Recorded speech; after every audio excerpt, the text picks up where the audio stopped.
a healthy bounty for Ringo and Curly Bill, and realized there was real money to be made. That's why I went after Henry Plummer.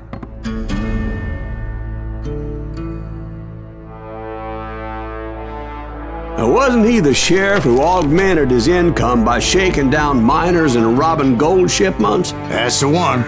Oh yeah, I remember him. He ran that gang of thieving outlaws called the Innocents. So it's true that you went toe-to-toe with him?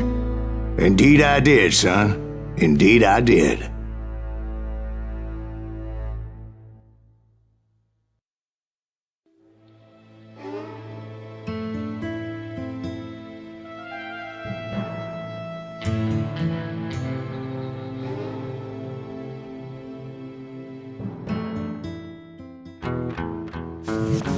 I knew I needed resources if I was going to track down Roscoe Bob Bryant, and hunting Plummer looked like a good way to get rich quick. As the local vigilantes exposed him as the leader of the bandits, and put a generous price on his head. Plummer rallied his gang to plunder one last gold mine before making their escape, and that's where I thought I'd find him.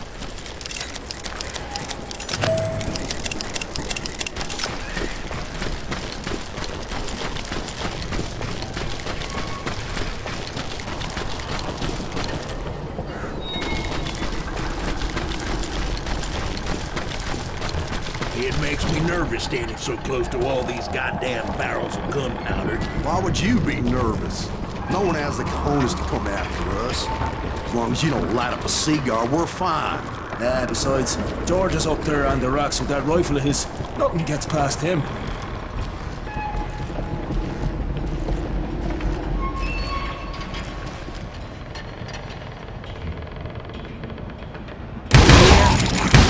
Father pointed out to me more than once. God made men, but Samuel Colt made them equal.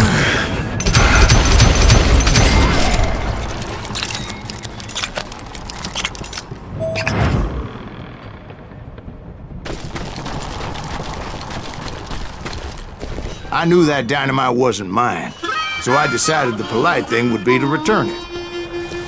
It was the biggest gold rush since Sutter's Mill in '48. Unfortunately, prospectors weren't the only ones drawn to those riches. There were thieves and killers, robbing travelers and hijacking gold shipments.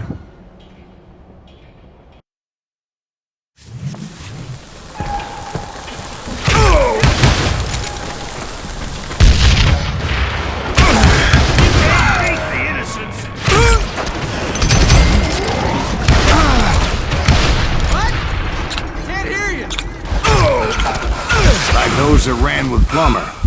Some were just regular folks I knew from town, drawn by greed and easy pickings. Charlie Crow, the blacksmith. James, who worked in the stable. Sam and Jeremiah Barber, the butcher's sons. Ordinary citizens who lived a double life. Of course, the rest were veterans of the Civil War. Stone-cold killers trained on the bloody fields of Shiloh and Antietam. Plummer had a lot of men on his payroll. A hell of a lot. That son of a bitch pretended to protect the public with one hand while stealing them blind with the other. He set up a defensive perimeter which I had no idea how to breach. Dangerous, desperate individuals. I was outnumbered and in way over my head, but I was too damn stubborn and stupid to realize it. I thought I was some kind of hero. I finally made it past and headed on to meet my destiny. But first, I had something I needed to figure out. I had a few ideas on how to get into that mine, but once I made my decision, I knew there was no turning back. So my first thought was to enter the nearest mine portal. I saw an entrance. Made sense. It was the quickest way in, but that also made it more dangerous, as there would undoubtedly be enemy pickets posted along the way.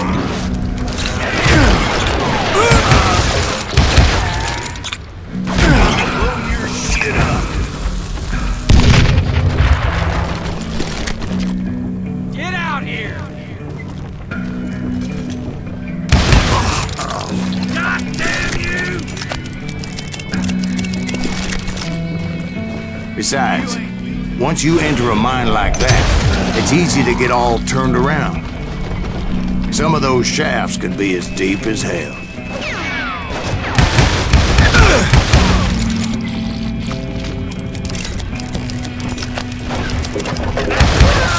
A single stumble or misstep can easily end in a deadly plunge to oblivion.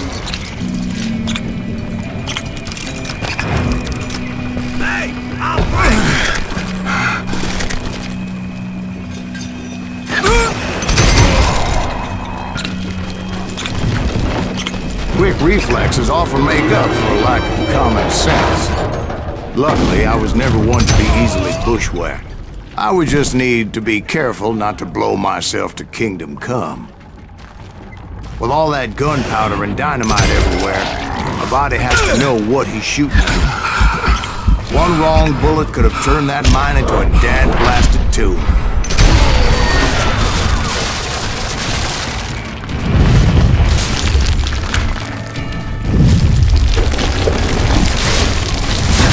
Freely admit my plan of attack is not just moronic, but clearly insane.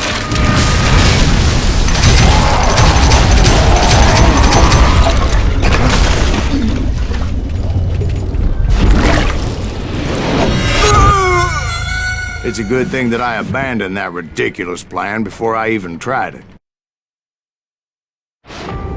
Instead, I spotted a ladder, a way into the mine from the opposite side.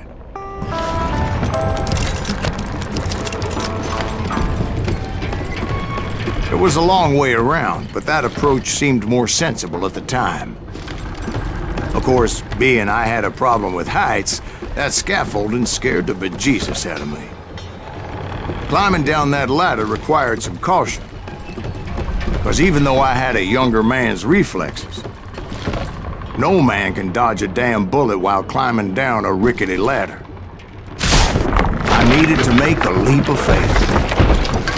I was determined not to give up, however. As Sheriff Plummer seemed quite the despicable character. When the vigilantes discovered what the sheriff was up to, people were outraged. That 10,000 they put on his head would go a long way to helping me find old Bob. And I had made it my mission to settle that score come hell or high water.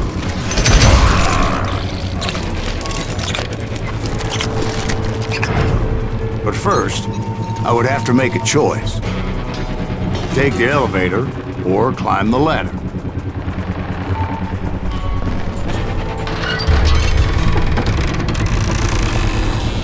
I picked the more convenient and more dangerous route.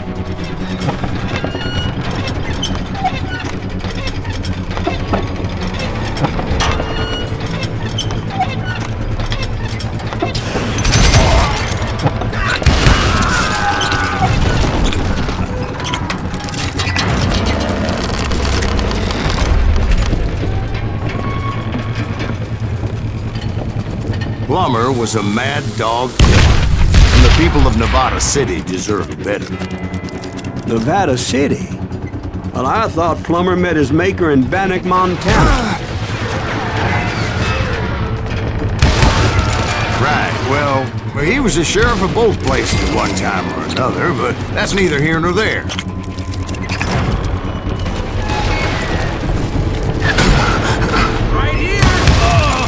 The point was, taking him down would save a lot of lives, including my own.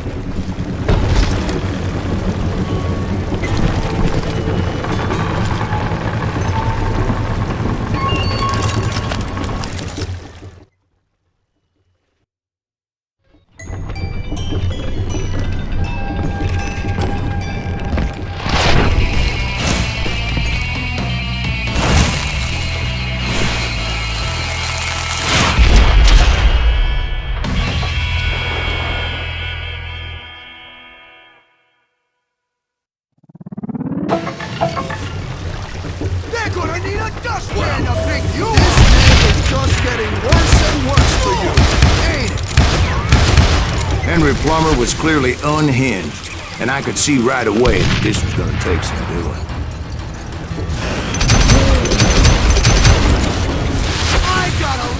more dynamite than you! I need some help here! Come on, boys!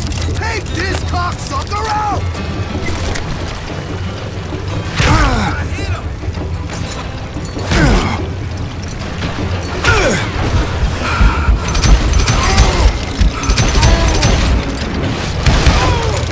Sorry, son of a bitch!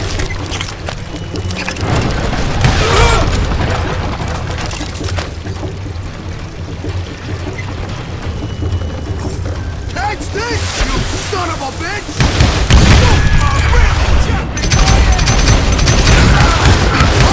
So cool! Oh, guess you've had enough! So off!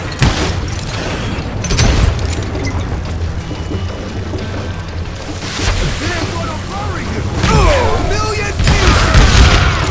You killed him, or I killed you! So that's how Henry Plummer died. Him and his crew were worth their weight in gold.